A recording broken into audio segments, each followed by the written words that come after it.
am going to speak about quashing of FIR as to how to do a quashing of FIR. As everyone know, FIR means a first information report, where a police register a crime against the accused on the complaint of the complainant. So this is the basic of FIR, where the police take a cognizance of an offence. Once the cognizance of an offence is taken, generally what the accused does, he go for anticipatory bail or he go for regular bail. This is what the general trend is. So anticipatory bail and regular bail, there are so many videos, lot of videos are there already, so you can check it out. And but I would like to speak, there is something called as quashing of FIR. If most of the time what happened, many people make an allegation against the accused or against the other side and gives a false statement and see to it they register a crime against them. Sometimes the crime is also non-bailable offence. So what do happen? These people, the accused, get arrested.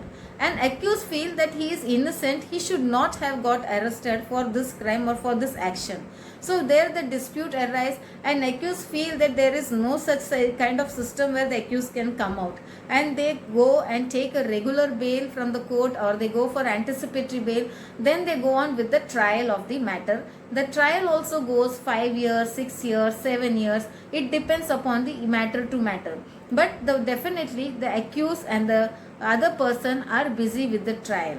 So there is a provision in a CRPC, that is section 482 of CRPC. Under this section what happens is, it is an inherent power of a high court. This is not a law, this is totally a discretionary power of a high court, where you can file a writ petition. If you genuinely believe you are innocent, if you genuinely believe that other side has given a false statement to a police and made you to get arrest, or if you genuinely believe that there is something fishy about it, go to the High Court, file a writ petition, explain all the facts to the court. If the court genuinely feel that there is a innocency of yours, because court also don't want to harass any person unnecessarily. They don't want to put a burden of a litigation upon any person. Law is very clear and it is always, law is made to protect the people. So court will listen to you. If court genuinely feel there is a ground for it, you are genuine and you are not accused, the offense could have not been registered against you, then in that case court will definitely give a positive order to you. If you can do it only if you really have a genuine case. Then one more reason what the quashing of FIR is, this quashing of FIR, once an FIR is registered, generally the police cannot reject the FIR or quash the FIR, because police has a power only to register a first information report.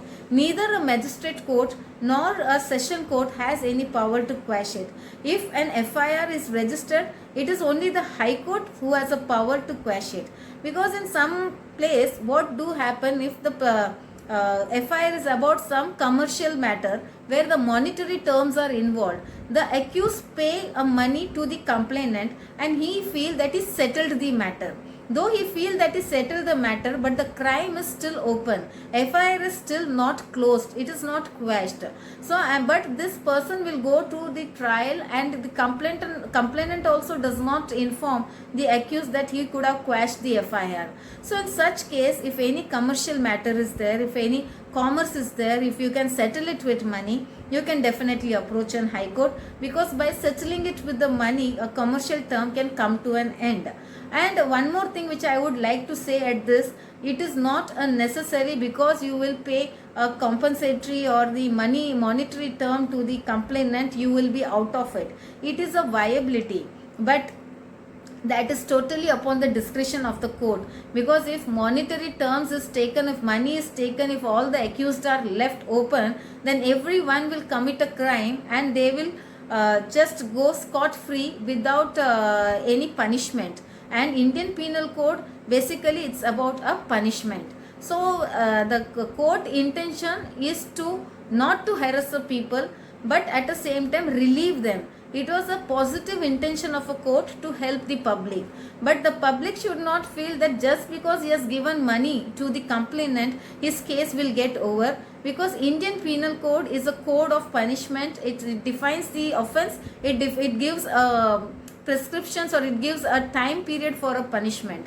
So this is one aspect which I would like to state. So whenever you are into a problem, whenever you feel that you are innocent, you have been put behind bar unnecessarily with any kind of motive behind it, then you can definitely approach High Court, apply for quashing of FIR. And I would also like to say that you have to apply for this FIR before filing a charge sheet. That will be more helpful to you because it's a quashing of FIR. I hope this video would have been very useful, that how to question FIR and how to come out of